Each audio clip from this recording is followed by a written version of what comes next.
મિત્રો ભૂટાન એક એશિયાનો નાનકડો દેશ છે, જેની સીમા ભારત અને ચીનને મળે છે.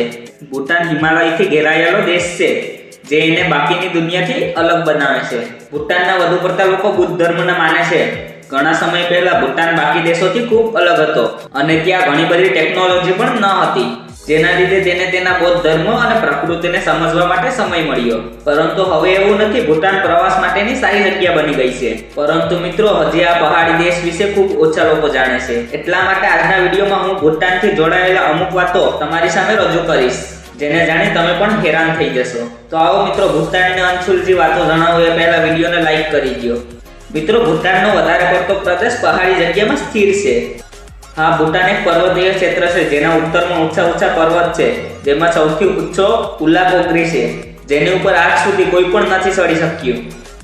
ભૂટાનના 60 થી 70% પ્રદેશ જંગલથી ઘેરાયેલા છે. તમને કહી દઉં કે અહીંના વધુ પડતા લોકો ખેતીનું જ કામ કરે છે.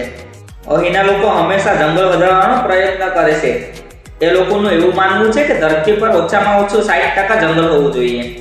મિત્રો, તમને જાણીને અજીબ લાગશે કે આ દેશમાં વર્ષ 1977 સુધી વિદેશીઓને આવવાની મનાઈ હતી અને વર્ષ 1975માં પહેલીવાર વિદેશીઓને ભૂટાન ફરવાની અનુમતિ મળી.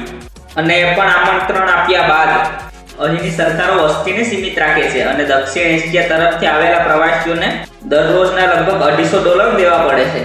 મિત્રો, ભૂટાનમાં 2001 થી પહેલા ટીવી અને ઇન્ટરનેટ ઉપર પ્રતિબંધ હતું. અહીં ફક્ત એક જ લોકતાંત્રિક વ્યવસ્થા છે. અહીં પહેલી ચૂંટણી 2008માં થઈ હતી. ભૂટાનને સાથ આપવામાં મુખ્ય દેશ ભારત જ છે, કારણ કે તિબ્બતથી લાગનારી સીમાને ભૂટાનને બંધ રાખ્યો છે. અને ભૂટાન એકમાત્ર એવો દેશ છે જેણે 2004માં તમાકુ ઉપર પૂરી રીતે પાબંદી લગાવી દીધી.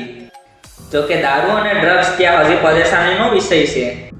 અને હા, પ્લાસ્ટિકની થેલીઓ તો વર્ષ 1999માંથી જ બંધ કરી દીધી હતી. અહીં તમાકુ ગેરકાનૂની છે. મિત્રો, ભૂટાનની રાજધાની થિમ્પુના રોડ ઉપર એક પણ ટ્રાફિક લાઇટ નહીં મળે, કારણ કે અહીં ટ્રાફિક લાઇટની જગ્યાએ ટ્રાફિક ઓફિસર હોય છે. જોકે એક સમયમાં ટ્રાફિક લાઇટ અહીં લગાડવામાં આવી હતી, પરંતુ લોકોના વિરોધ કર્યા બાદ તેને ત્યાંથી હટાવી દીધી. ભૂટાનના 70% યુવકો બેરોજગાર છે અને TPPના પ્રમાણે ભૂટાન ગરીબ દેશોના ક્રમમાં આવે છે. ભૂટાનનો મુખ્ય ધંધો વીજળી છે. તે ભારતને વીજળી આપે છે. વીજળીની સાથે લાકડા, સિમેન્ટ અને ખેતીઓની વસ્તુ પણ વેચે છે ભૂટાનવાળાઓ. તો મિત્રો, તમને ભૂટાનની આ જાણકારી કેવી લાગી મને કમેન્ટ બોક્સમાં જરૂર કહો. અને મિત્રો, આ વિડીયો પસંદ આવ્યો હોય તો વિડીયોને લાઈક કરી સાથે તમારા મિત્રો સાથે શેર કરો અને આ ચેનલ સબસ્ક્રાઇબ કરવાનું ના ભૂલતા, કારણ કે હું આવા જ્ઞાનથી ભરપૂર અને રહસ્યમય વિડીયો આપણે સરળ ગુજરાતી ભાષામાં બનાવતો જ રહું છું.